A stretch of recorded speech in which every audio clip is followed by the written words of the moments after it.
Welcome everybody to another episode of Unwritten with Thomas Malpass. Today I have Jerry Scalato.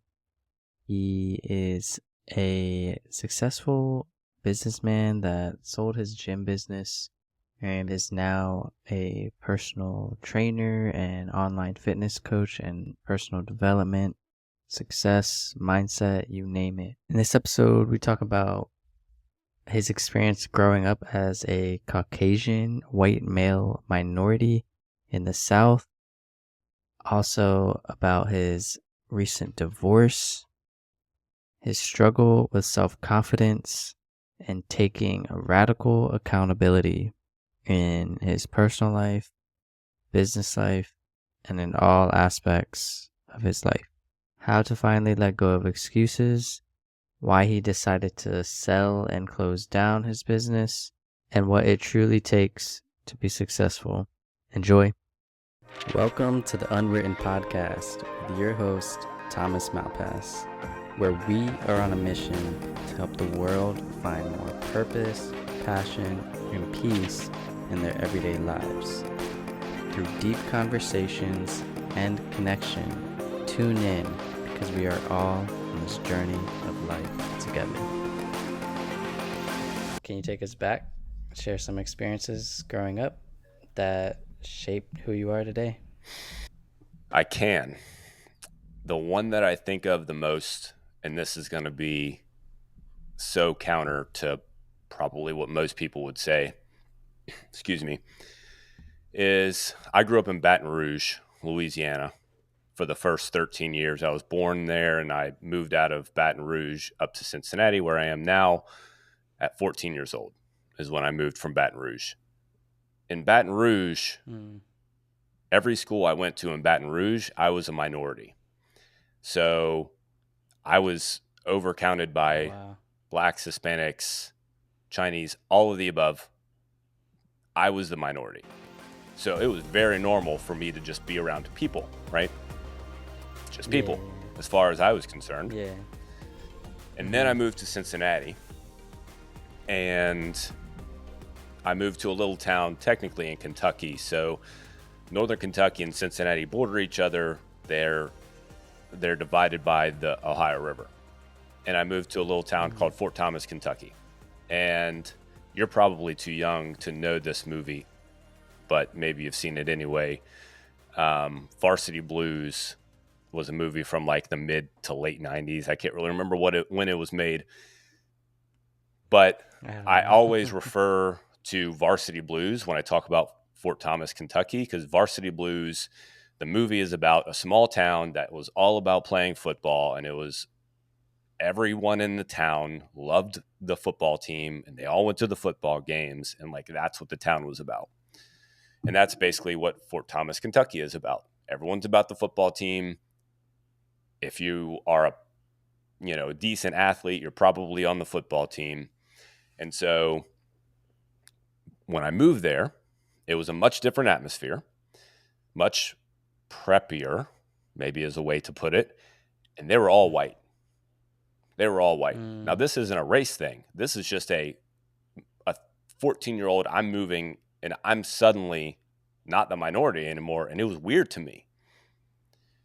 Yeah. So when I look back at that, one thing that has been normal, or I'll say that has gone through my life, is just accepting people. I have no problem with any human being as long as you, I don't want to say follow, but if you have morals and values and you're not like stepping on toes, I have no problem with you. It doesn't matter your color, gender, anything like that. So like, that's something that has always been a line in my life where it's just like, it doesn't make any sense to me why anyone would choose to. Have you experienced any racism? I personally, I kind of have. I also went to my first semester in college, I went to a place called Southeastern Louisiana University. It's in Hammond, Louisiana. And it was, again, I was a minority when I went there. And, I wouldn't say that it was like deep seated racism or anything like that. Oh, calling serious names or like hatred, that kind of thing. But certainly like a, Yeah, hey, we outnumber you kind of like a vibe. vibe. Yeah. But it Yeah. wasn't like, again, it wasn't like a hateful kind of vibe. It was just like, hey, we're the majority here, you're the minority. So like check your place Yeah. kind of thing. So I know what you you see what I'm mean. saying? So I can't resonate. I can. It upsets me when I see in Mm. on either side, on either side. Mhm. But it upsets me when I see people who just are unable to see through the outside and just see the Yeah, person. cuz it's so like deep rooted in whatever programming that they grew up with Mm-hmm. that it's just full of hate, and it's not Mm-hmm. good. It's just straight up not Mm-hmm. good. And I always tell people like there's only one race, the human Mm-hmm. race. So why, like, yeah, we all have our different cultures. Yeah, we all have different beliefs and values, but at the end of the day, we're all humans. I'm curious So what your why show experience has hate? been in life with it. Me with Mm-hmm. racism, a little bit, cause I'm half Mm-hmm. Filipino, half white. Uh, grew up in a small suburbs, Dover, Delaware. Um, very mixed. Uh, very, I, I would say, pretty balanced, to Mm-hmm. be honest. The neighborhoods I grew up in, at least, the neighborhoods, the high schools, um, were also balanced. It just depended on what part of town you lived on. The part of town I lived on, I remember specifically in economics and statistics class in high school, our teacher even pulled up like the state stats and was Mm-hmm. like, "Yeah, guys, our high school, Dover High School, is like 70%. It's like 75% African American, and then like 15% like Hispanics, and then like 10% Caucasian white, and then like the 5% was just like Mm-hmm. whatever, like mixed Indian, Asian, Mm-hmm. whatever. Um, but yeah, I never really experienced racism either. I did experience like confusion. People were like, what are you? Mm-hmm. Like, you look Asian, but you also look Mexican. You Mm-hmm. also look Mm-hmm. Spanish, It's because just more curiosity. People didn't know like Mm-hmm. Filipino. They knew like Asian, Chinese, Japanese. Mm-hmm. Um, so yeah, growing up in like the early 2000s, that was all I. That was my experience. I never really experienced true Mm-hmm. hate either. Yeah, I can imagine it's an intense experience. I can't, growing up in the South, like I said, in Baton Rouge, people think of the South, and don't get me wrong, like Mississippi and Alabama, there are certainly areas where I'm certain that there's unreasonable racism somewhere, and that's any part of the country. I'm sure you can find it, but Yeah, like I never experienced anything in the South. Up up here, I've heard more of it, and it's probably more, I don't know, joking maybe isn't the right way to put it, but just like ignorant racism more than anything else. When a bunch of white mm, guys are together, they're white guys telling stupid white guy jokes, and probably black guys and other, they all do the same thing. I don't really know, but it's just like you wouldn't say it in front of the other exactly, race, but when you're with a exactly, group of friends, you would say it. exactly. Yeah, I know what you mean. So it's kind of like one of those things where it's like, is that just supporting the whole structure in and of itself, even though technically you're not, maybe technically you say you're not racist, but you go ahead and say stupid racist jokes anyway. Like, are you still supporting the structure by saying stupid racist ignorant jokes anyway? And I look, I will be the first one to I think it would depend go on ahead. I think that where you're getting at, I think it would just depend on people's certain. I think it would depend on the context, and then I would think it would depend on people's level of humor. Mm, Like, do you find that mm, funny? Some people don't. Like, if you go to a comedy mm, club, it's like free reign at comedy club. But then some, you always have that one person like, hey, that hurt my mm, feelings. Um, but it's a comedy club, you know. That's just it's the point of the joke, even though it has like underlying meanings or tones behind it. It's mm, the overall vibe of a comedy club is just to have fun and mm, laugh. But there's always going to be that one person. I think it just depends on the context mm. uh, and how I don't know humorous they are. No, that's a good point. But yeah. So what happened after that? You grew up in pretty much like opposite uh, areas growing up. So how did that shape like your 20s and so forth? So having that experience, being so young, like I said, kind of being the minority, helped me be able to just be able to accept people for who they are. And I Mm-hmm. think that that played a big part Yeah. in kind of the rest of my life, all through my 20s and so on and so forth. So, Mm-hmm. as far as my overall development, like my overall development was like once I got into high school, well, once I got to Fort Thomas, the football town, then I really Mm-hmm. jumped into sports. I jumped into, football and so on and so forth.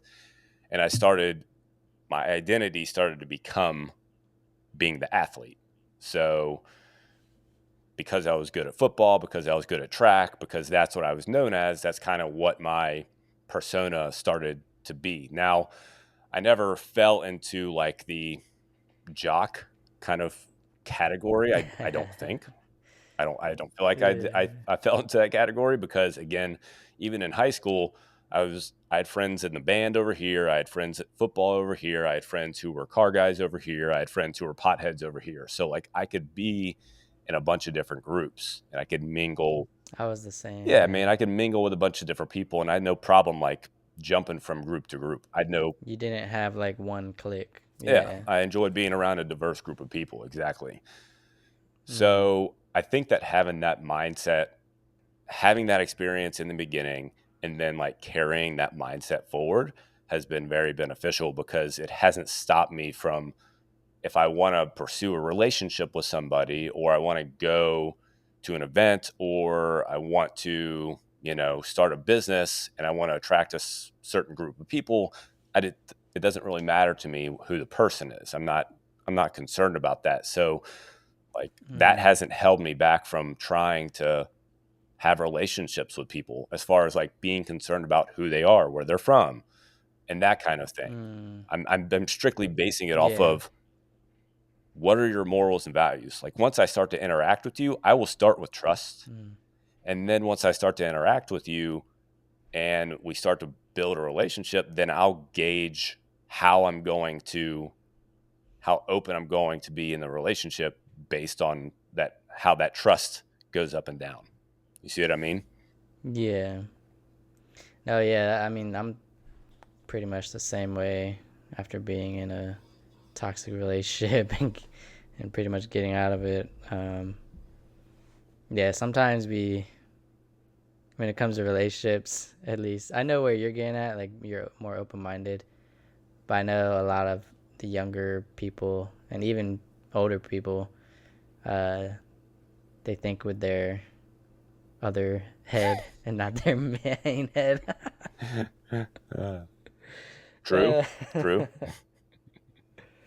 and sometimes that can deter you from getting into relationships that you otherwise wouldn't have. A lot of truth to that, man. There's a lot of truth to that. I think people Um, end up. yeah. I'm actually on the other end of a divorce. I was married for 10 years, and literally the divorce was just finalized a couple weeks ago. So being someone who was married for 10 years and not to a, and this is like on either end, as far as I know, like I'm not a bad person. She wasn't a bad person. Neither one of us looked at each other and were like, you're freaking crazy. We don't need to be in this relationship anymore. It wasn't like that. The sad It truth was is like we were both good mutual. people. We just didn't fit together. We didn't, there Yeah. wasn't a key for her lock. Like I wasn't the right. Yeah, like I think when it comes to long-term relationships, you have to somewhat have a vision with each Mm-hmm. other for the future. And if you stop seeing that, it's kind of hard when you cuz that's what makes a long-term relationship. You have to constantly be able to see yourself with each other in the future. And when you stop seeing that and whatever reason it may be, you know, that's sometimes the cue to go separate ways. No, I mean, that's really strong, Thomas. There's a lot of truth to that. And I think like a lot of people will start and stay in a relationship just because someone likes them, not necessarily because they can see the vision of the future. You see what I'm saying? So to kind of Mm, go back to your point from the beginning where people get in trouble because they think with the wrong head, they get in a relationship because they're not thinking about, is this actually somebody I can see myself with in 10 years or even in 5 years or in mm, 20 years? Like, is this someone I can see myself building a relationship with, building a family with, building a lasting long term until I die kind of um, life with? I just don't think yeah. a lot of people sit and think about that kind of thing, even though that's what the thing is about, right? When you get I married. think because most people get caught up in the day-to-day Mm, grind, and it's like you spend more time at work and commuting and other places than you do uh, sometimes with your significant other. And then when you do come back home together, it's like you don't have enough energy to do stuff, or you don't feel like doing anything, or it gets like monotonous, or you hmm know. So I think it's just hard for some people to keep up with uh, that spark that they had in the mm. beginning. Definitely, I can definitely see that, and yet the spark in the beginning is Mm, hmm, it's almost the problem because, you think so? well, the spark is the drug, if you will, Oh right? yeah, The yeah, honeymoon phase. The spark is the drug. Whenever you start anything new and it's exciting to you, what do? You get excited about it. If you want to start a new business, I get excited about it. If I want to start weight training, I get excited about it. Start losing 20 pounds, I get excited about it. And in the beginning, it's exciting, especially between two human beings because we give off hormones, right? We give off things like oxytocin and serotonin and dopamine, and yeah. we It's just like you just feel good. That's exactly, why during the honeymoon phase, you can't keep your hands exactly, off each other. 100%. Yeah, 100%. And so, since it's literally a drug naturally produced in your body, you almost have to be able to, and at 20 years old or 25 years old, even, how many people do this? Like, even will sit and break this down, but you have to be able to go, okay, I realize that I have these hormones running through me right now. And yet, I need to be able to answer the question, look, I need to be able to look past the drug that's running through me and go, is the person that's in front of me the person that I believe I'm going to spend the rest of my life with? You see what I'm saying? Because that Yeah, spark's going to go yeah, away no matter what. Not because you don't care about the person, yeah, but because eventually the excitement wears off. Literally, the hormones start to dissipate. That's yeah. Especially once you start to fully know the exactly. person, And it and doesn't mean that you you, don't care or love them or anything like that any less, but the The novelty is novelty's gone. gone. That's a great way to put it. That's a Yeah. great way to put it. So what? Why do you think?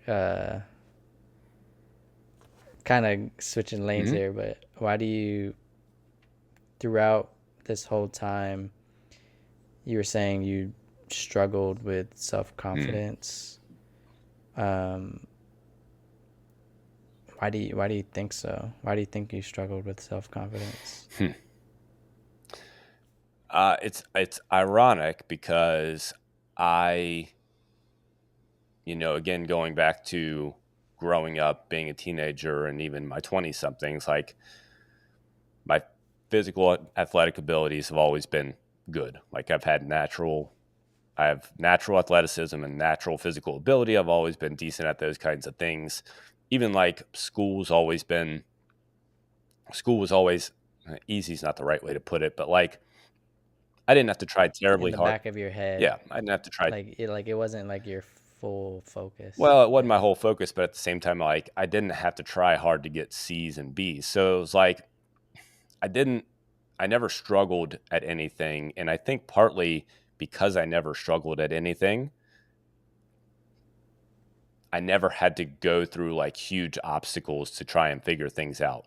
Not that I'd never had to, but like Like it adversities. was always easy enough Yeah. that like I could get through it. So I think like especially being young, having to overcome some big obstacles when you can do that, if you can do that when you're young, then you can build confidence because you're like, "Oh, I can do this. I can overcome this. I can, you know, I can beat Oh, this monster in front of me." yeah. Whereas for me, and this seems ironic because people would be like, "Well, dude, if you were a good athlete, like you should have all kinds of confidence." Well, you can pretend like it and you call that cockiness and not confidence, but like Yeah. internally it's different. If you feel like you can easily do stuff and it's like I don't have to try all that hard and I can still win this race and I can still tackle this guy. Oh, You see what I'm yeah. saying? It's like you didn't earn it. You feel Yeah. like you didn't I think earn it. there's a lot of truth to that.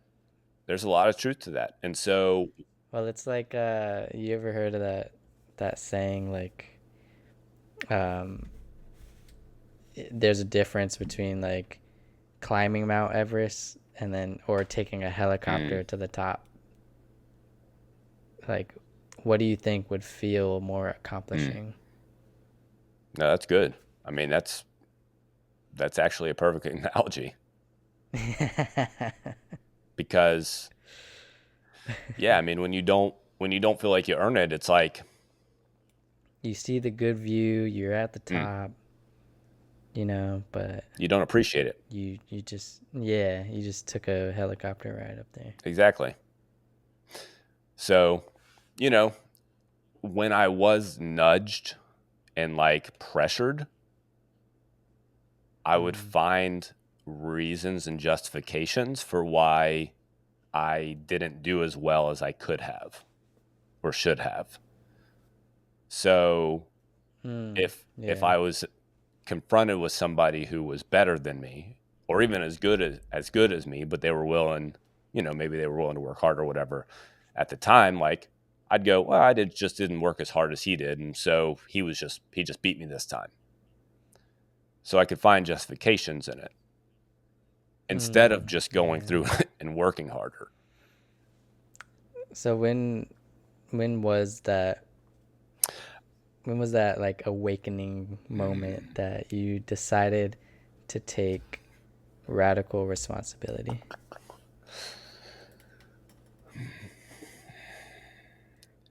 I Did you have a I moment? don't know that there was it was more of an evolution than a moment Mm. because I'm just the type of person that I start to pay attention to something and then I think about it and then I pay a little more attention and then I think a little more and I Yeah. just slowly process it over time. I don't know if it's just my Yeah. brain is just a slow worker or what it's about, but it just it just takes me a little I'm the yeah, same. it just takes me a little longer. And so it was like my early 20s or so, right around the end of college, where my college career didn't go the way that I wanted it to. I played football in college too at a D3 school here in Northern Kentucky.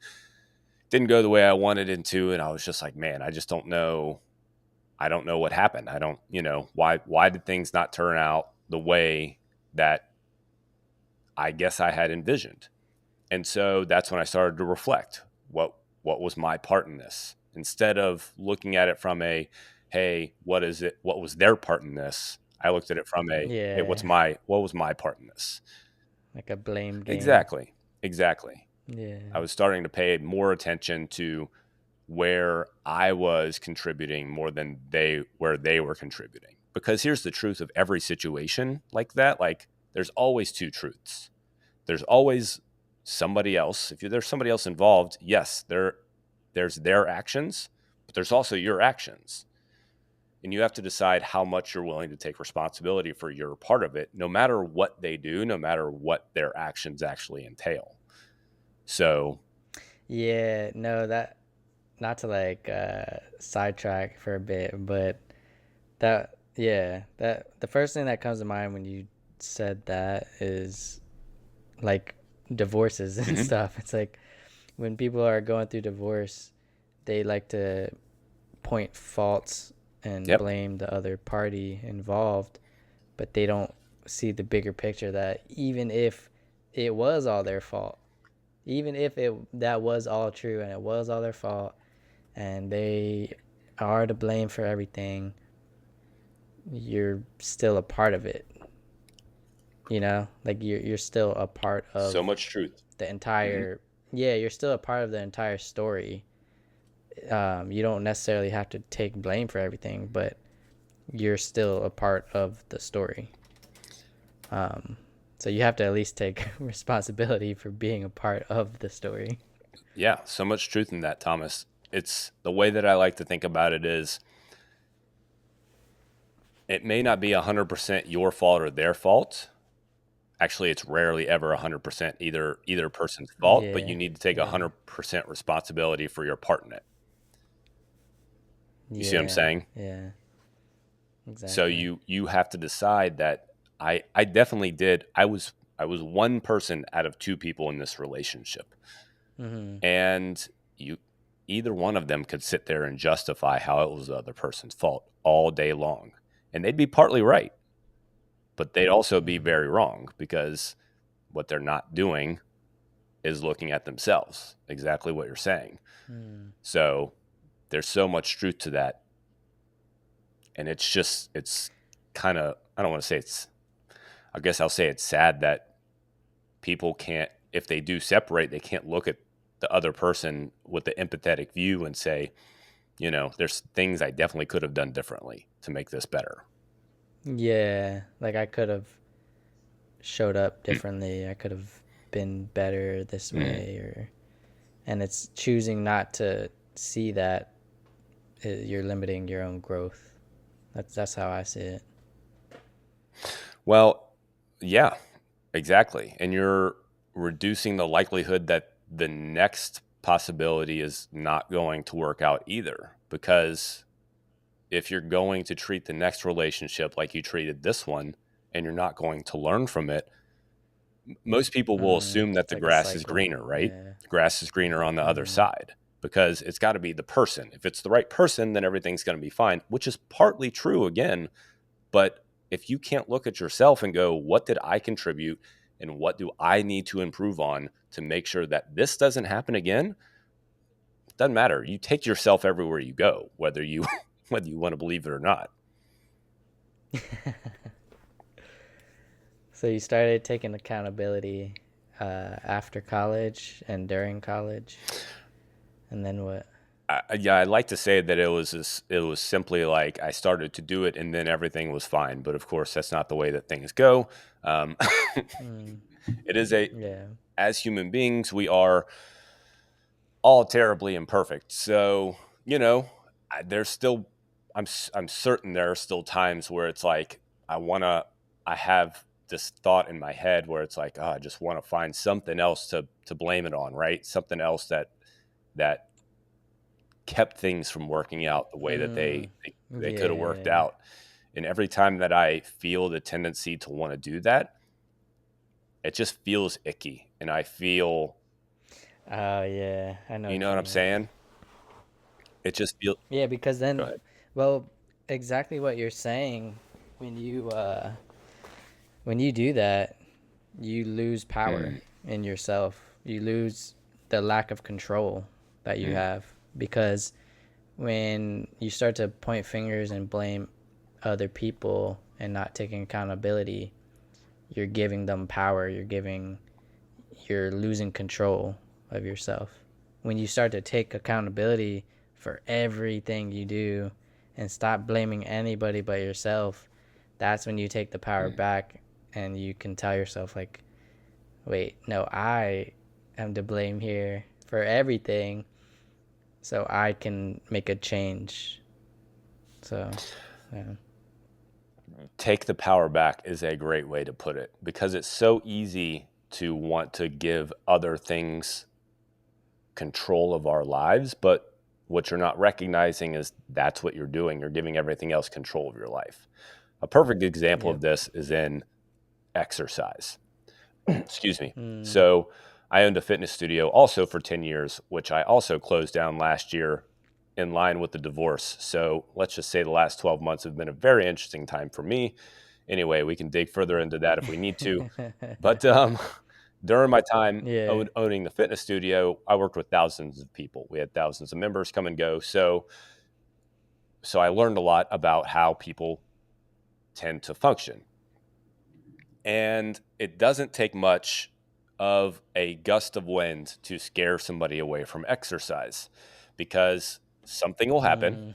their schedule will change in some way, shape, or form, and suddenly they have no time to start to keep working They out. don't have enough Yeah, time. suddenly like time is just like it's like all of a sudden things are terrible because this But you got time to go home and stop by McDonald's on your way home, watch and TV you for got 2 time hours, scroll to on your phone for 2 hours. scroll Right. Netflix and take a look at your screen time. Uh, you could be getting all that time back, you It's a know. priority issue, definitely, man. It's not a time issue, it's a priority issue. But like the smallest change in a schedule freaks people out. And going back to giving things power, when Uh, you when you yeah. have a change in your schedule, for instance, and you let that dictate how you like what happens, this one little change comes in and Mm, suddenly your yeah. world gets flipped upside down. You're giving that thing power. If you're going, well, Yeah. hey, my life slipped upside down now all of a sudden because the kids have soccer practice on Monday, Wednesday, and Friday. Okay, then train Yeah. on different days or Or train in the at different, morning yeah, or at night. a Yeah. different time. You can make the time, man. I always tell people, especially since I started podcasting, it takes so much of my Takes time. time. Like I can't wait until I start like being able to delegate Mm, tasks because such a good word. it just Mm, takes up yeah, it just takes up so much mm, time. Like I love doing this stuff, but it does like it just takes a lot of your mm-hmm. time. Yeah, man. And all good So, things that are worth starting take time. Like they take more time in the beginning until you yeah. can start to delegate, and then they take the same. Then you can focus on the stuff that you want to focus There you on go. and have more time for that Mm-hmm. versus the stuff that you used to do Mm-hmm. everything and There now, you go. you know. Yeah. Yep, you got it. That's it. So why did you ultimately decide to make all these decisions? Like why did you decide to close down what seems like a successful business and also um I guess you already touched on your divorce or whatever, but so why did you decide to close down the business as well?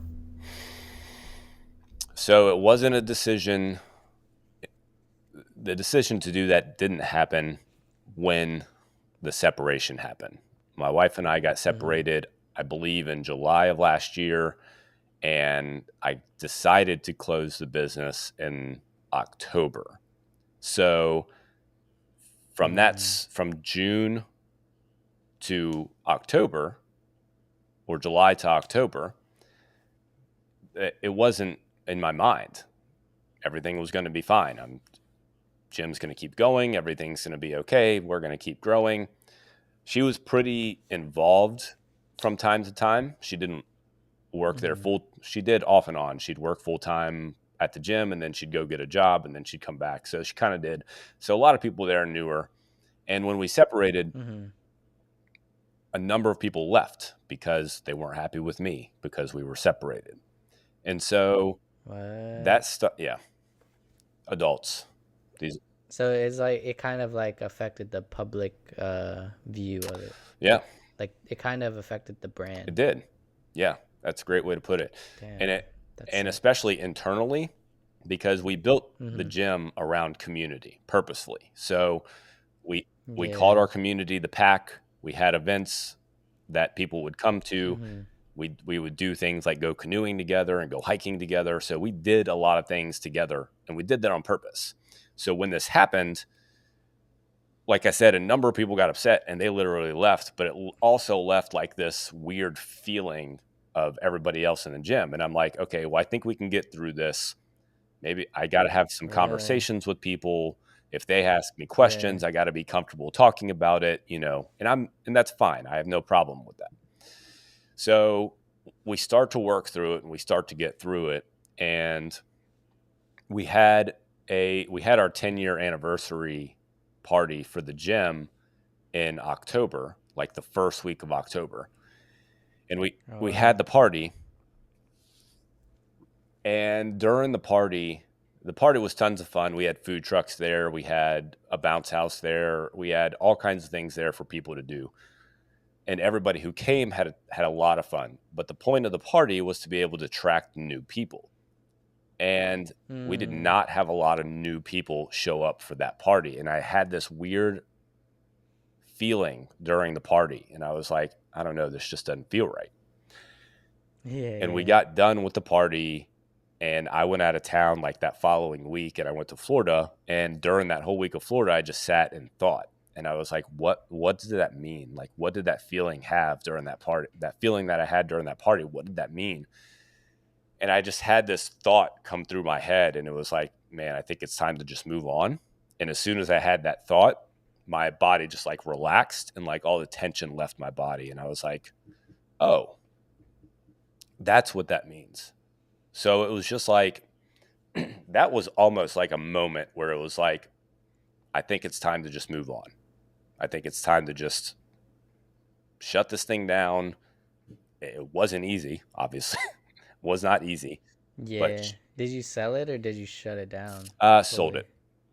Ended up selling it to one of the members who he's been around. Shoot, I've trained him for probably 13 years or something like that. So it worked out well. They're still going, and I still help them from time to time. So I'm glad that everyone still has a place to train, but it was still hard. Has it changed at all? Like the community? The community's still pretty much the same for now. I'm sure over the course of, months and years, it'll start to morph a little bit, but for now it's pretty much the same because it's pretty much all the same people who were there when I was there. So, I see pictures of it online and stuff like that, and it kind of, when I see it, I'm like, oh, well, kind of.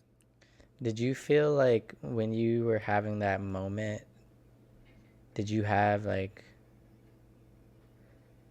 I don't know, it feels like eerie when I like envision it. Like you had this party, and that like triggered something in you, and then you reflected on that when you went to Florida.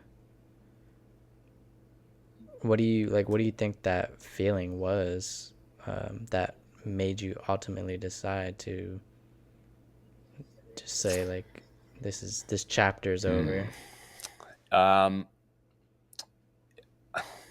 If I look back on it, my thought is that it was a feeling that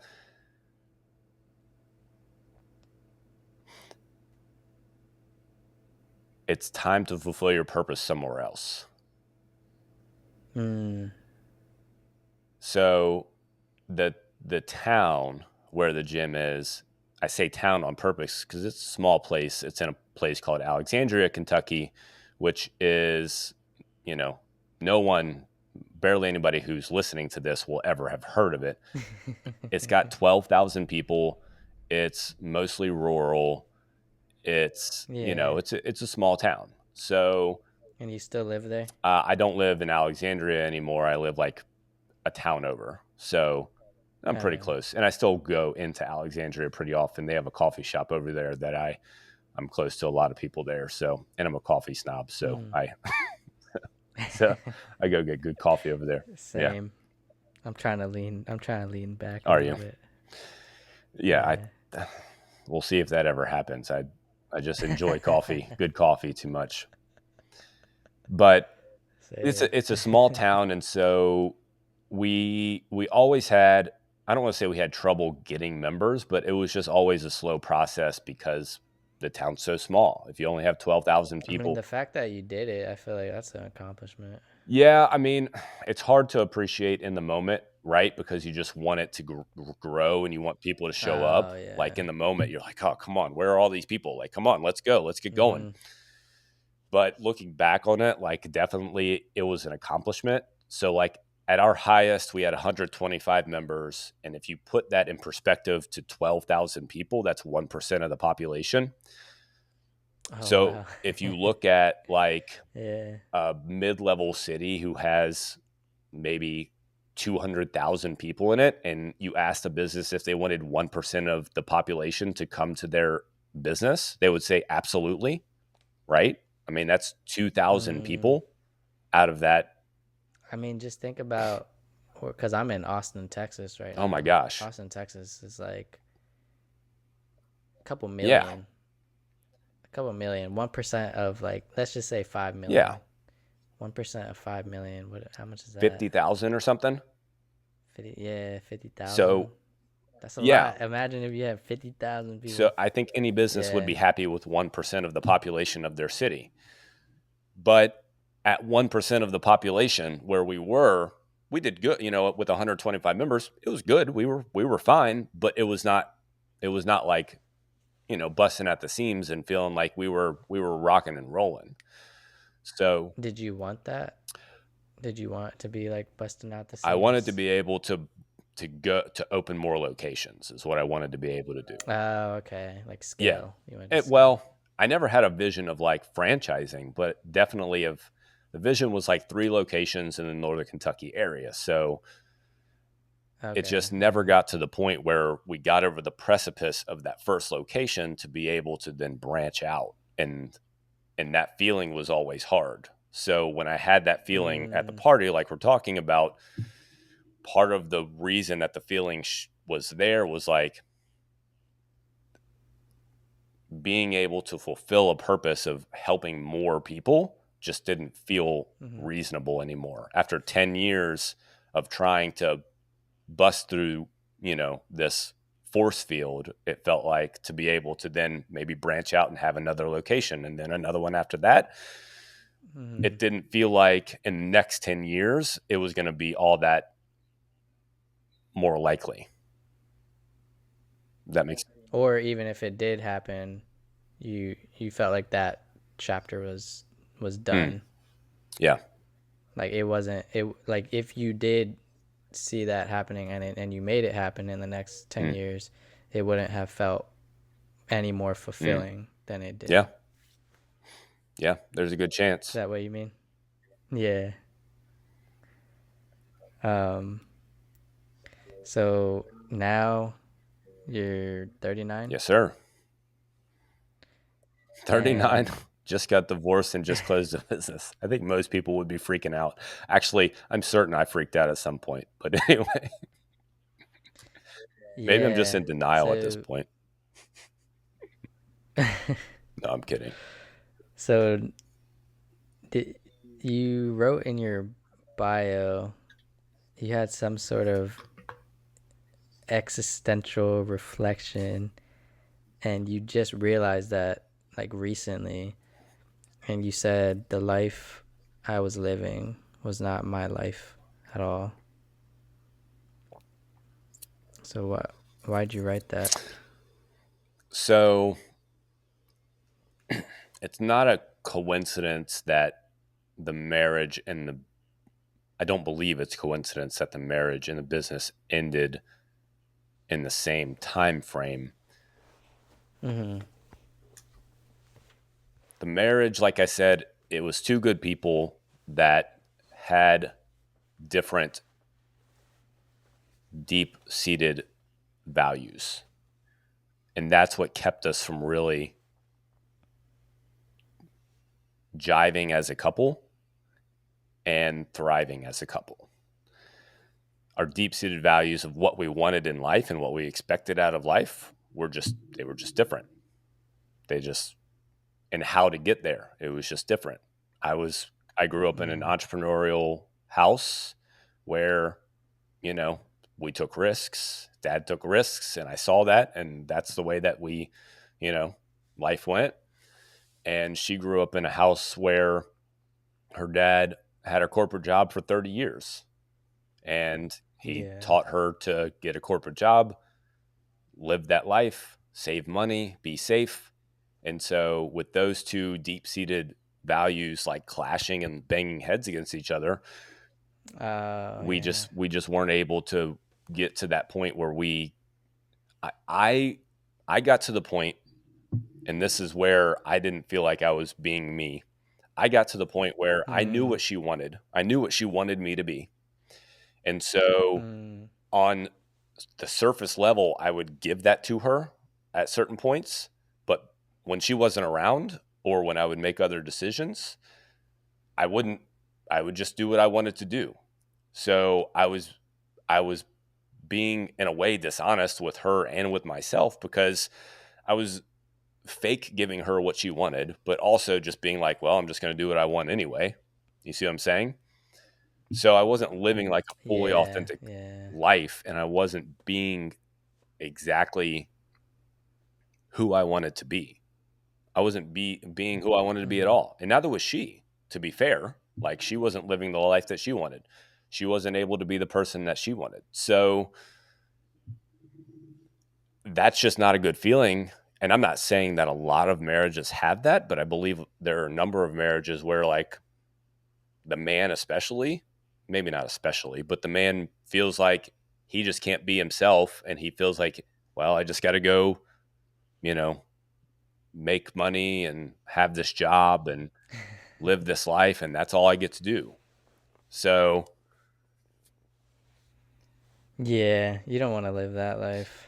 You want to be in a partnership where you can be yourself, where you can where you can fart in the same room. you you can be yourself and it be okay, and you feel like you're not being judged for being yourself, right? Yeah, You feel exactly. like Exactly. you're not letting the other person down by being yourself. You feel like Mm. you're not upsetting the other person by being yourself. Mm. So that's really where it came down to. I didn't feel like I was fulfilling any kind of potential, not any kind, but like, excuse me, a broader potential, because I just wasn't able to be. I was holding a lot back Mm. for scare for worried being judged in the relationship, and worried, honestly, being judged, some of the people at the gym, because the town that I had Yeah. where the gym was is a very conservative town. And I'm not saying that I'm like this rowdy, reckless kind of person by any stretch, but like I do have like a little bit of a southern vibe to me. I don't know if that makes any sense, but like I got a little bit of ghetto in me, maybe, as a is is a way to put it. And so, You're not afraid to say what's on your yeah, mind. yeah, exactly. Yeah, any given Yeah. moment. So it's like feeling like I have to hold that back in that kind of environment That's a part is of you. tough, right? Yeah. That's like holding back a part of Hmm. you. Yeah, Yeah. exactly. It's the freedom. It comes down to the freedom of expression. I've talked a lot about this in previous podcasts as well, and it's just yeah, you can't show up as the full you if you're in a partnership where you can't be fully expressed. And I think any partnership, like I still have my baby mama because we have kids together and we still have to communicate. But I know exactly what you're saying, and that can hold back. That can hold your potential back. Honestly, if you have a partner, long term partner that you feel like you can't fully express yourself, that's limiting you, I think. Well, you make a good point. I I believe that there is a point at which, like, definitely there is respect between two partners, right? Between two people. There's Mm-hmm. respect that needs to be had. That is certain. Mm.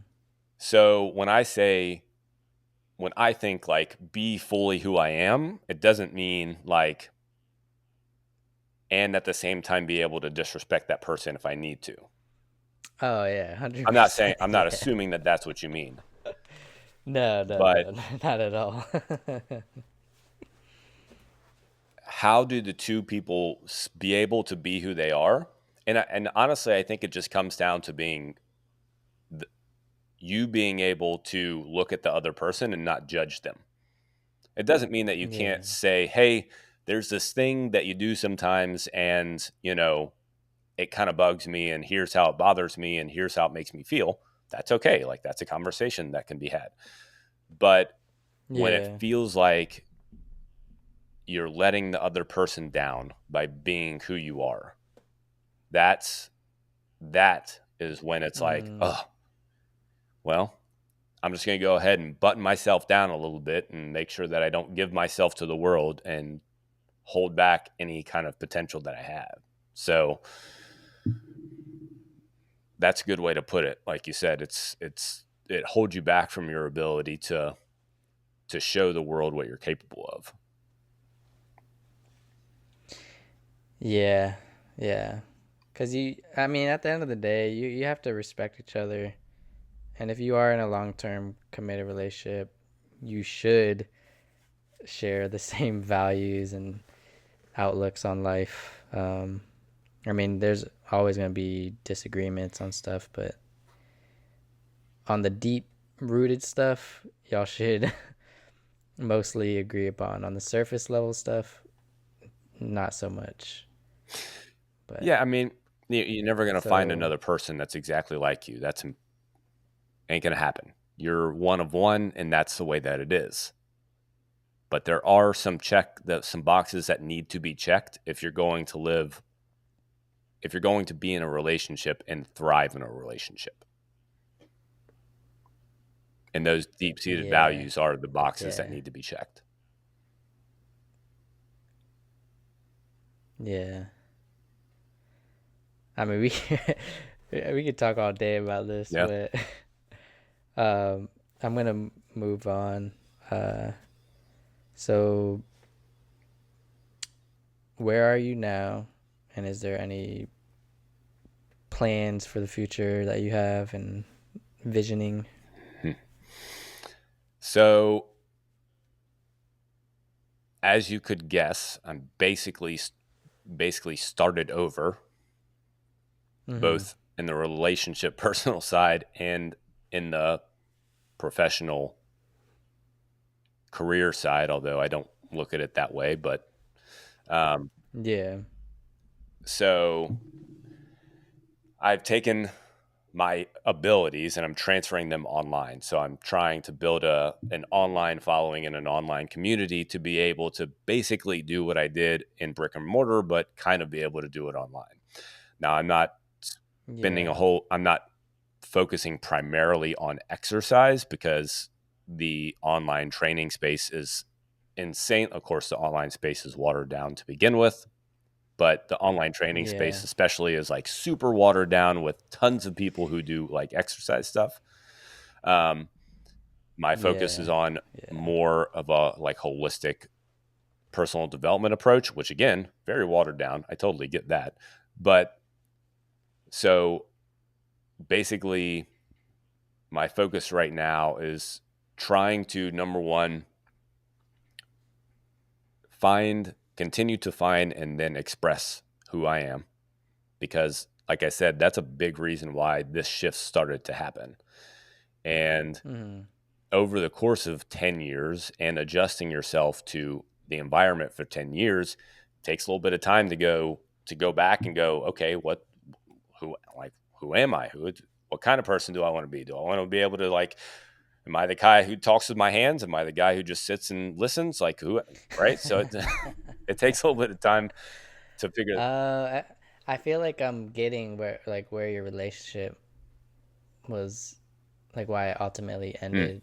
I feel like, I mean, the way you are expressing it is you feel like your identity was caught up in the relationship, mm, explain. and when you yeah, and uh when your identity is caught in the relationship, you start to lose part of yourself, because when that relationship ends, who are you without that Mm, relationship?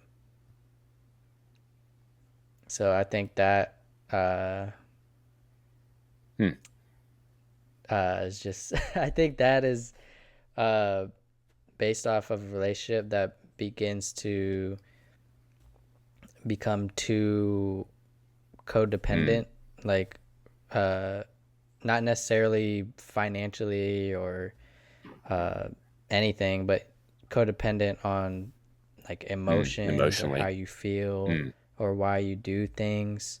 You're doing all that dependent on how your hmm significant other reacts or whatever. And it shouldn't be that way. You should be independent and have your own mm, identity and share mutual values within yourself. And the way you talked about it, it seems like you started to lose yourself because your identity was attached to mm, that long term mm, relationship. I don't know if I'm true or not, but hmm. that's just my reflections. No, that's interesting that you say that. That is interesting that you say that. I don't know. I'll have to dig into that one a little more. Definitely. I think, like, my surface level ideas about it are, um, Mm-hmm. there's definitely some truth to it. And at the same, I feel like this is going to sound backwards, but I feel like maybe it's because I knew that that's what she was doing. And so I allowed that to happen, meaning I know that her identity was definitely caught up in the relationship. And one thing that I never wanted to do, the thought of hurting her and like hurting that part of her, never, like that. I don't like that feeling. I did not like the feeling of letting her down and her having to feel like her identity was basically stripped away from her. Her identity being our relationship. Mm-hmm. So one thing that I would do, because for the last 3 to 5 years of our relationship, it's been rocky, up and down, not terrible, but just like, meh, kind of, Yeah. feeling. And there have definitely been other times where I've thought about leaving and I never would follow through with it because I didn't want to hurt her. I didn't want to take that away from her. But Mm. going kind of back to your point is I would basically protect her instead of take the steps that I believe were necessary in order for us to find long-term fulfillment and happiness. I would protect her short-term happiness and her short-term feelings about herself by not, leaving or not trying to, separate, instead of following through and doing what felt to be the right thing to do. So I definitely protected her identity. I definitely kept her from having that feeling of her identity being stripped from her. And Mm. I was definitely implicit in dragging that on probably too long, to the point where, maybe the divorce was harder, because if we would have had that conversation a couple years before, it wouldn't have been as hard. So Yeah. I don't know. Those are kind of some surface I level get what you, thoughts. I get what you mean. No, it's just hard in It is. general for any. I mean, like I was with my baby mama for six Mm, years before we separated. Same thing too. It was recent. mm, Like it was like 2 years mm, ago where we finally started living mm-hmm, separately, and it's a big mm-hmm, change. But I started to let go. Um, and I think when you start to let go and know that it's okay to let mm. go, um, I think it's I think you can find clarity in that. Yeah. But so that's what you're doing now. How, you're also a podcaster. How how do you feel about podcasting now that you've been doing it for about a year? It's good. I guess I wouldn't. I don't know. We'll see. We'll see how it is. I got like a couple of things that I'm pushing to see which one kind of grabs, and then what direction I'll take it. I think the podcast will stay around for a long time, because I definitely enjoy it. Like you said, it takes time, right? Yeah. Um, Luckily, I'm blessed to have somebody to help me with the processing part of it, because that's what takes a ton of time, Mm, is yeah. process. I'm a one man team right Yeah. now. So I totally get it. Processing the videos and the audio and uploading the stuff, like that stuff, just takes time. This is the fun part. Yeah, you can't get around No, that. no. I mean, if you're having a podcast, like, you got to get it up, and you want it to sound good. You Yeah. want it to look good. So you got to make sure to do that work. But like I Mm, said, I'm lucky enough to have somebody who, so she worked at the gym, and she helped me there, obviously. And then whenever I left the gym, she still continues to help. So I'm lucky enough to have somebody to do the processing part of it. So all that I get to have to do on my end is focus on finding guests and, putting out content. Cause I'll do solo episodes from time to yeah. time too. I don't know if you do many solo episodes, but I'll do that from, Uh, yeah. yeah. I'm trying to be very strict on my. So I'm trying to have a Yeah. theme for every month. I have a Mm, theme for my solo episodes, and I'm trying to be very strict. Every Wednesday is a solo episode, and then every Friday is a guest episode. And I'm like 12 or I'm like 12 to 14 weeks ahead right mm, now. So it's just like every week is like there's something to do, like get this processed and edited. And yep. uh usually the solo episodes are like off the cusp or Mm-hmm. whatever. Like I have a general idea and I write like bullet Mm-hmm. points and I just speak about it. um but yeah, it's a lot. No, I mean, that's great. Consistency, I don't have to tell you this, but consistency when it comes to this stuff is the most important thing. And the hardest part is the time, is Yeah. meaning not only the time that it takes, but the time that it takes to actually see it come to fruition. Because when you Mm, look at yeah. any successful anything, we always see the end point. Joe Rogan. We see the successful part, right? We don't see Yeah. everything that happens before that. The perfect example of that is like Apple Computers was started in Steve Mm, Wozniak's garage, and he started building computers because he was a hacker and he wanted to have a computer that would work with different things. Ironically, Apple's not like that at all anymore. They only work with themselves. But like he started doing that in his garage. But of course, we don't see that. We only see Apple, right? We only see the Mm-hmm. thing that takes over the world.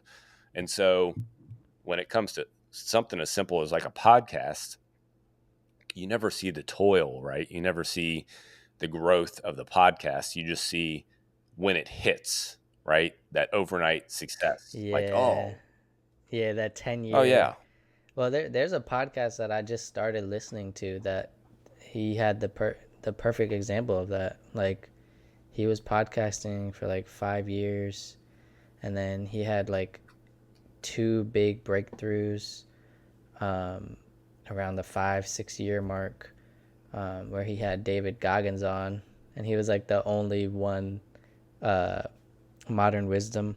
He was like the only one to have David Goggins on that yeah, year, and that like episode went yeah. viral. And I was following him. He had like 200. I mean, he already like after 5 years, he had like 200,000 something Hmm. subscribers. But since last year, when the David Goggins episode came out to now, like a year later, he went up 1.5 million Yeah, subscribers. yeah, So he went literally in 1 year. He went from, well, 5 years building up the 200K subscribers, and then in 1 year, like exponentially, like, uh, just yeah. yeah, So yeah. That's Chris Williamson, huh? He's he's good. yeah, yeah. He's I listen to him like every Yeah, he's week. good. He's solid. But that's the way like all those things work, man. And that's what people don't like. Most people don't have the patience to let success happen, Yeah, right? That's the yeah. irony is like if you just keep going long enough, you'll likely eventually get to where you're trying to go. But the problem is people Yeah. expect it to happen next month or next year. And it's like, man, even in your fitness, like it's going to take you 1 year just to build some sort of base underneath of you before you can actually start getting really solid results. And so, like Mm, exponential, the word that you just used is exactly the way that it works because, like, it takes you 5 years to get to a moderate point. And then, if yeah. you've done enough things right, then you might see just this exponential structure and this exponential growth start to actually Some happen. momentum. Yeah. Right. So Mm. you just got to have the patience to be able to get through the toil of it. You know, I love that word. I don't know why I like that word so much right now, but the the the just like the The mundanity of it, toil. like just doing it and showing up and doing it, and like in those moments where you're like, And you have to also kind of like it as well. You have what to, definitely. because I think that is one of the key factors of staying Oh consistent. yeah. Mm, Is even though it gets monotonous and you have to toil through it, and things get redundant and boring at times because you just are going through the motions. Um, yeah, you have to also kind of like that mundane, boring stuff, going through the motions. And I think if you don't have the right intentions behind it, I think that also uh, deters people from staying consistent. Vision, if you don't have the mm, right vision for your future, and the discipline, like your quote, discipline is the fuel that drives the engine. mm, I think if you don't have any of that stuff, you start to lose the drive. When you do get discouraged, it's easier to just give up instead of keep mm. going. Yeah. Well, and the irony is you build discipline by doing things regularly when you say you're going to do them. When especially when things get hard. And Mm, that's essentially how you build discipline. People mm, expect that just because they decide to start exercising, for instance, that suddenly they're going to have the discipline to do it. yeah. The discipline happens not when things are easy. The discipline happens when suddenly the soccer schedule changes and you have to decide to change your workout routine. that's when discipline is really built, because then you actually go through the process of figuring it out and making a part of your life, instead of making it this frivolous thing that's just going to come and go based on whatever's happening in your life that day. So Yeah. Yeah. discipline. When I think about discipline, I think about and the way you articulated it, I think of the buffalo and the storm. Explain. That buffaloes, when there's a storm coming, most animals try to run away Mm-hmm. from the storm. Buffaloes run towards the storm, Mm. They'll get through it. and they go right through Mm-hmm. it. Yeah, and that's a metaphor for you showing up Mm-hmm. for your um, disciplined actions every day. So that your actions that you want to show up to every day is the storm, Mm. and every day you have to face that storm consistently, Mm-hmm. consecutively. No, that's strong, man. That's So good. I mean, that's perfect right there. And that's the thing, is it's the day. I think people get caught up yeah. in, well, I got to do this forever, or I got to give this stuff up forever, Mm, right? So like in changing their nutrition, well, I got to give up Coke forever. Don't think about forever. You just got to think about today, right? You just got mm-hmm, to get through today. You got to mm-hmm, make enough good choices today. You don't have to do anything mm-hmm. for tomorrow or the next day or next week or next month. Like, you got to turn around, look at that storm for today, like today's storm, and then just barrel through it. When tomorrow shows up, you do it tomorrow. Don't worry about tomorrow, though. Yeah. Yeah, every day, every day. Um, but I'm gonna lean into our closing questions. It was fun having a very different conversation. I felt like we touched a lot of Yeah, different we've been all over the place. subjects. And I did want to try something new. I have this card game that I'd like to play with Sure. you. Uh, it's a it's like a deep storytelling Okay. card game. I don't know if you can see that. Where should we begin? All right. I'm just gonna. So I'm gonna do the. I don't know if I should do the questions first or the card game first. I'll do the card game first because my last question is like kind of like a All right. closing statement. But so this game, it's basically a storytelling Okay. game, um, and it's supposed to be played with two or more people, but they're also conversation starters. One card is a prompt. The other card is inspiration for a story to be told. For anybody that's listening, this game is called Where Should We Begin? A game made by Esther Perel, one of my favorite speakers about relationships. You may have heard of Mm-hmm. her. Mm-hmm. So I'll just be completely random at this. If I can get it out. I'll just pick the top one.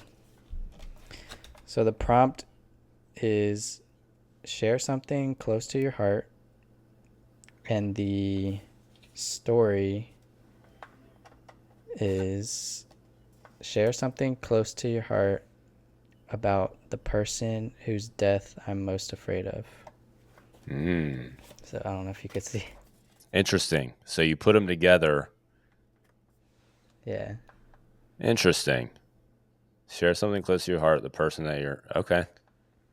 Cool. Go ahead. I get to go first. All right. Oh, are we both supposed to do I it? thought that is how this was going to work. No, I'm just kidding. I'll roll with it. It's meant for just you, Fair enough. but Um, you're like, I'm protecting myself on this one, brother. Um, oh, man. Something close to my heart, the person that I'm. yeah, share something close to your heart about the Hmm. person whose death that I'm most afraid of. That's deep. That it is. Well, my brain goes to my older sister. So I have a younger sister and older sister. Both my parents are still alive, all of which I love very much. And my older sister, we were really close growing up until probably 28, when I was 28 or 29. And so like we were real close through high school. Like I protected her from the boys in high school, like that kind of thing. Yeah. So we something close to my heart. I don't know if this is the direction it wants me to go, but I'm gonna go ahead and dive down that hole anyway. So when I was 28 or 29, her now husband, which I think they may have been engaged at the time, bought a gym. And he did that when I was about 25, and I started working there. When I was 28 or 29, they wanted to sell the gym, and they talked about selling it to me. And so we started talking and chatting, and let's just say that ended up being one of those times when I wanted to point fingers and they were also pointing fingers, and neither one of us was being understanding at any point. And our relationship dismantled in a way, not completely, but it still hasn't completely been the same since then. And so Yeah. that makes me sad to think that our relationship is still not the same, knowing how close we were beforehand. And how long ago that 10 years was, ago. Yeah. too. 10 Yeah. years ago. So time didn't heal that one, I mean, we certainly are better, and we're certainly like, it's fun. Like, but it's not the it's just same. not the same. It's not the Right. same as it Like, was. there's Yeah. no lingering, like, feelings about the event or Tension. anything like that. Yeah. It's not the same. Yeah. So she's married, so I guess there's no more boys for me to protect her. Maybe that's the problem. Yeah. But but I pick her as the one that I'm scared to lose most, because she's also kind of the one that holds us together. So not that we're Okay. not close, and we would still not be together anyway, but like we go to her house for things, like even just dinners, like that's where we go to her house. And so like she's the one that gathers us together, she's the one that kind of holds us together. So that would, again, it wouldn't deteriorate our family, but it would definitely put a big detriment, like, yeah, big Whole. hole there. So Yeah. anyway, I don't know if No, that that's good. fulfills the story No, or yeah. not, but that's where I went. No, that's fine, man. Yeah, this whole game that I'm gonna start implementing at the end of my podcast, it's just a little Yeah. nudge to get a little bit Yeah. deeper into the person, and That I was think good. it's fun. I had to think for that one too. Yeah, yeah. That's why I love this Hmm. game. It's like it really hits deep with, and there's only like 50 prompt Hmm. cards, but then there's like Oh 200 geez. story Hmm. cards. So that could have like went anywhere. Bunch of different directions. Bunch of Yeah. different directions. But That's good. yeah, I'll lead into my five final questions and I'll get right Hmm. into it. The biggest regret. What is your biggest regret?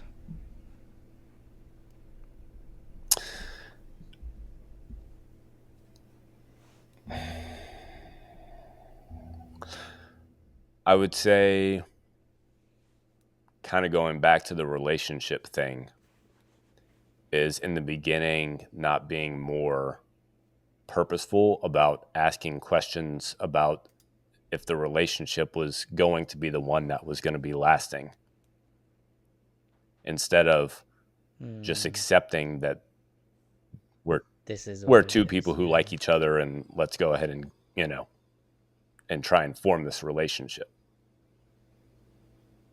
So Hmm. hopefully that would, I don't know if that would have changed anything or not, but maybe it would have on both of our ends, not gotten us to this point. Do you think, looking back at it, do you think your relationship was very surface level opposed to deeper? It was more surface level than deeper. Yeah, I would. That's a good way to put it. We knew each other and understood each other to a degree, but like I can think of instances where in the very Yeah. beginning where she was already not comfortable with some of the ways things that I did, and I would start to cover them Like up red and flags. stop it from the beginning. You see what I'm Yeah. saying? So on my Yeah. end, it I wasn't definitely. good that I made it surface level. So, Okay. Yeah, man. I mean, I honestly think relationships that last. I mean, like, I'm sure you've learned mm, this too the mm, hard way. Relationships that last have a really strong mm, foundation of their morals, values, belief mm, systems, and how they envision their mm, future. I think those are the relationships that stand the test of mm. time, as cliche as that sounds. No, it's a good way to But put it. I believe it. Yeah. Next question. Who or what has made the biggest impact in your life that makes you who you are?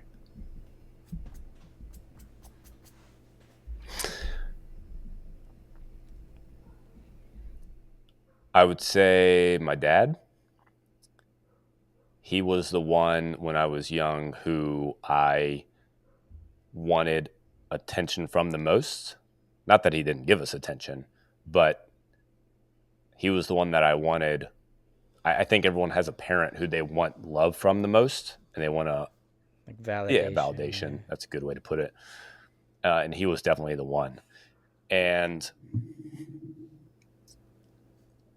throughout that process, I learned a lot about myself and learned a lot about, working hard and improving, even though we've already shown that I sometimes didn't do those things on purpose. But I also Yeah. understood the importance of trying, um, overcoming obstacles and things like that. He definitely has helped me.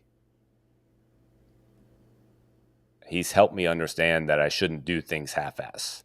Maybe it took me a long time to figure that out, but he's gently told me over time that you don't need to do things half-ass. You need to, if you're going to do it well and buy into it. And one of the things that he said to me that stuck with me forever is that,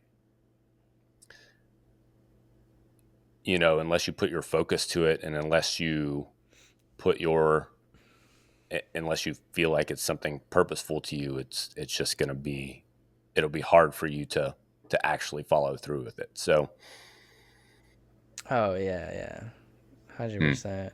That's what, when I think of that, like, don't do things half-assed, I think of all the times I did mm, things half-assed, and it's because I didn't believe mm, in it. Like, I didn't, like, I don't know if you're. I guess I could share, like, when I was in the Navy and we would just clean the ship every day, and like it would just get tiresome and there was no real purpose behind it, because sometimes you would clean and then clean like an hour later, like we just cleaned, like I'm sure people have done busy work before like that, like when you don't find like deep rooted meaning behind what you're doing, you start to not give your whole effort into mm, it. So yeah, I yeah, agree, man. But do you have anything else before we move on? no, no, no, no. Okay. Uh, Next question. What is one lesson that you had to learn the hard way?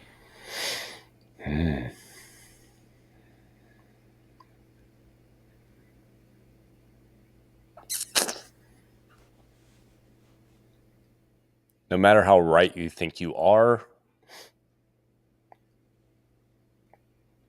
there's a good chance you're still wrong. So maybe a little context Oh would be yeah, helpful. yeah, yeah. So, like I said, in my relationship, there were I I tried to fulfill this person that my wife wanted me to be, but at the same time, there were times when I just did what I wanted to anyway. And one time when I did that, which is maybe the second thing that I regret most, was right when we came out of COVID. It was maybe a couple months out of COVID. So we shut down for 3 months, Mm-hmm. like the rest of the world did. And Yeah. we opened back up. And of course, it took a while for us to start to get any revenue. And so we needed money. And I took our money and put it into the gym without talking to my wife about it. Well, Mm, 3 months later, I told her about it. And of course, she was very upset. And I stood my ground on it, that I would have done it anyway. mm, It took me, that was one of those things where it took me probably close to a year to start to look at that and go, Jerry, that probably is not true. Like that is a very unreasonable outlook to have, that you would have still done it anyway, whether or not she would have been okay with it or not, because that means you're not willing to be a reasonable person in a relationship. And that's one of those instances yeah, where I wanted to hold her, I wanted to point the finger at her and say, yeah. hey, this would have been your fault if I had not done it. And you would have said no, that would have been your fault. So I just Uh, went ahead and did it yeah, anyway. yeah. Like if I didn't take this money without your permission, Yep. then the business would have Yep. failed or whatever, Then it would have been your fault. whatever. Yep. Yeah, yeah. Exactly. That's one of those moments where looking back on it, it feels icky. And I'm like, oh man, I don't know what in the world I was thinking in that instance. Also, one of the reasons why we have a hard time, because that's something I'm totally comfortable with, taking money and, hey, I got to save this business and make sure that it stays afloat. And that's something she was not comfortable with at all. But that was Mm, a big example of, even though I thought I was right, I was not right. not taking accountability. Mm-hmm. Yeah, accountability. I agree, man. Especially when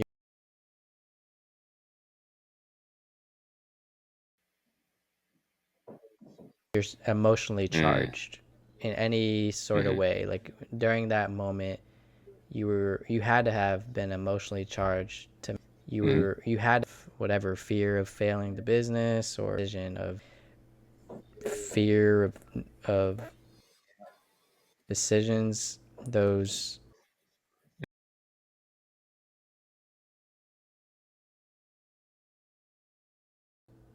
that come up like that, I think always have emotional charges behind them.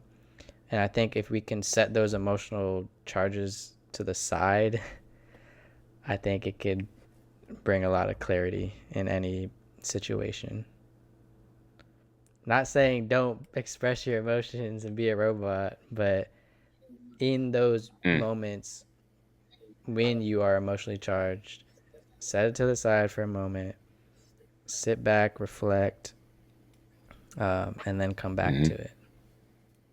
Yeah, no, that goes back to what we said at the beginning of this conversation about starting relationships and not being controlled by your hormones and your all Oh that yeah. going on. Same idea. I mean, set it.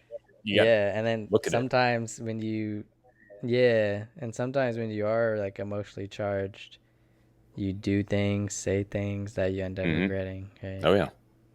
So, yeah, it takes a lot of courage and self-awareness to realize Hmm. that.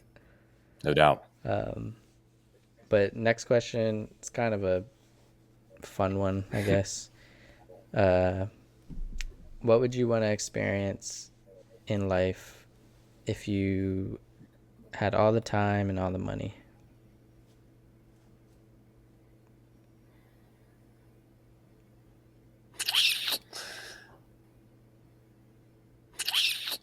All the time and all want to experience.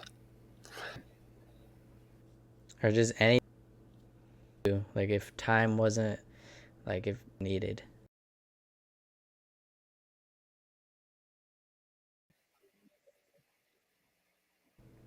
like what would you be doing?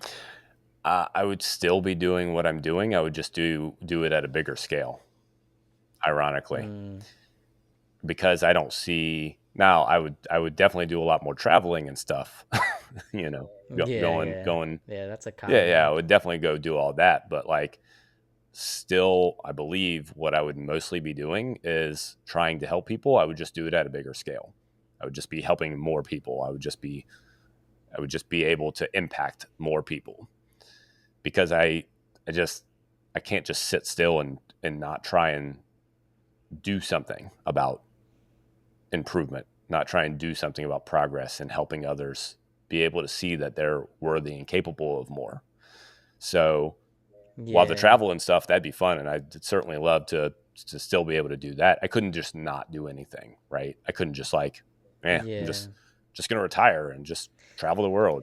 No, yeah, I agree again Hmm. with because I don't believe in Hmm. retirement. I believe if you can find work that you find fulfilling, that you can make a living out of, and that you're not attached to any sort of Hmm. outcome that you can do every day, man, that's the dream. Yeah, yeah, there it really is.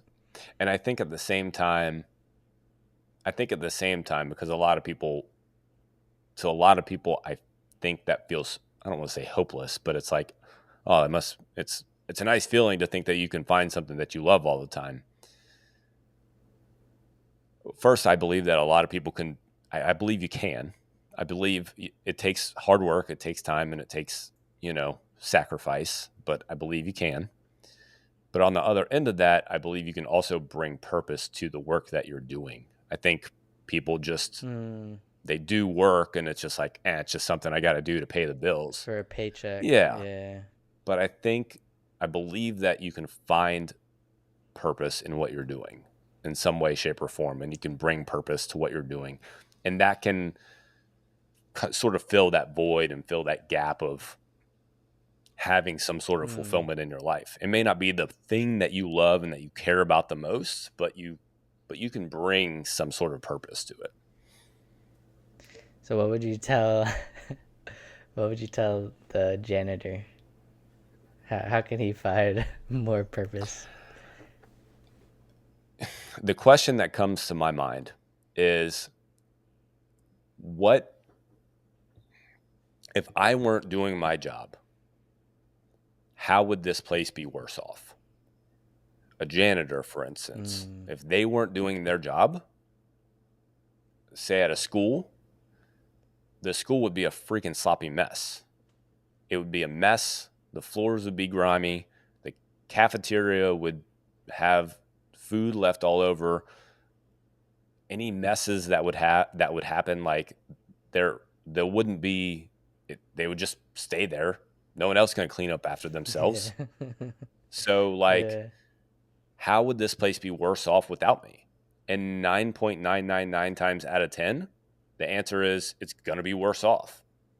Like, I'm sure there's some jobs somewhere where it's like, they wouldn't notice, but I have a hard time finding one. You know what I'm saying? It's not to You say think like every job has some sort of every job's got some sort like of you could like find a purpose in it. within that organization, within what runs that Yeah. company. Without you being there, something would fall apart. The question is like, how much purpose are you bringing to it? And since people don't bring a lot of purpose to their work, they actually don't put a whole lot of effort in, but they blame the environment. Well, it's because of my boss, or it's because of this that I don't get a raise or whatever. But what you're not looking at is your actions that you're putting into it. Mm. So again, it's not like you have to be the most excited person to be there, but I think if you can find that you are delivering value to the organization, that then you can bring some sort of purpose to what you're doing. Yeah, I see what you're getting at. What would you tell somebody that feels lost right now?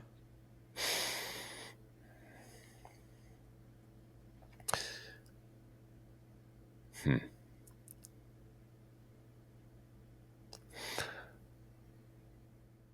To find one thing in your life that one thing, just pick one thing in your life that you know for sure that you can control,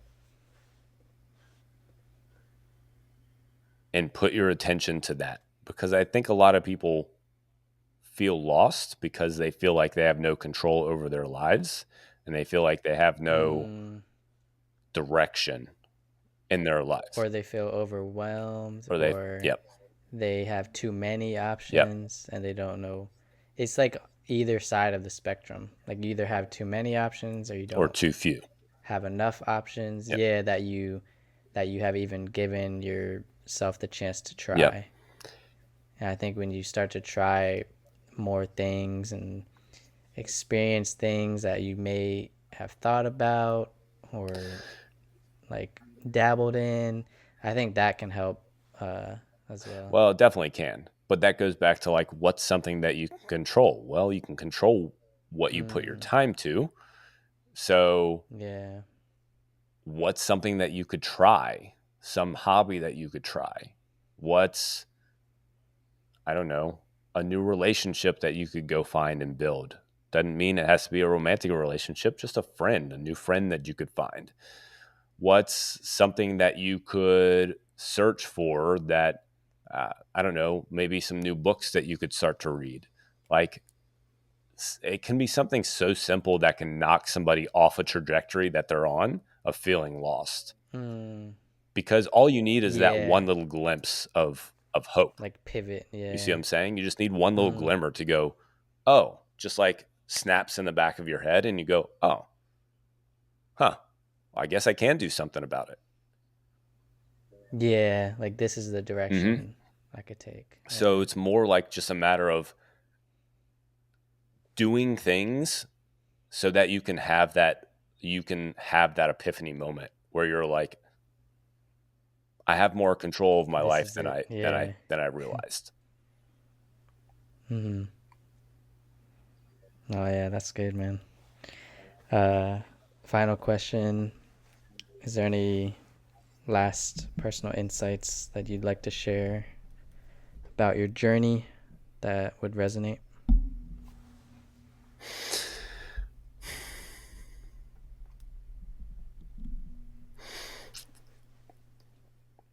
Another thing that I believe is that we don't, on average, think that we're capable of achieving much higher than where we currently are. We think that we're stuck where we are and that we're not capable or worthy of doing more or having more.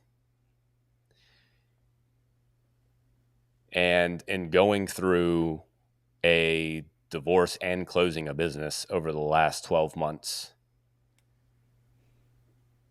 I have more belief of my abilities now and my potential now than I did before all of this started. So when you're going through adversity, don't look at it as something that's trying to push you down and something that's trying to keep you from making progress. Understand that it's something there that has been put there on purpose to show you that you are capable of more, to prove to you that you are capable of more, and to show you that you're worthy of the success that you want, no matter if it's in something as simple as like trying to lose 20 pounds or something more broad like trying to build a multi-million-dollar business. So it hurts me to think how many people don't try because they just don't think that they're capable of doing it. Yeah. And the Yeah. truth of the matter is, going back to one of the things that we said, is it's a matter of just doing the work. It's a matter of just doing it. Showing up. Yeah.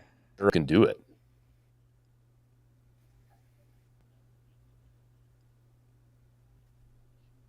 Yeah. Yeah. Detach from the Mm, outcome. mm,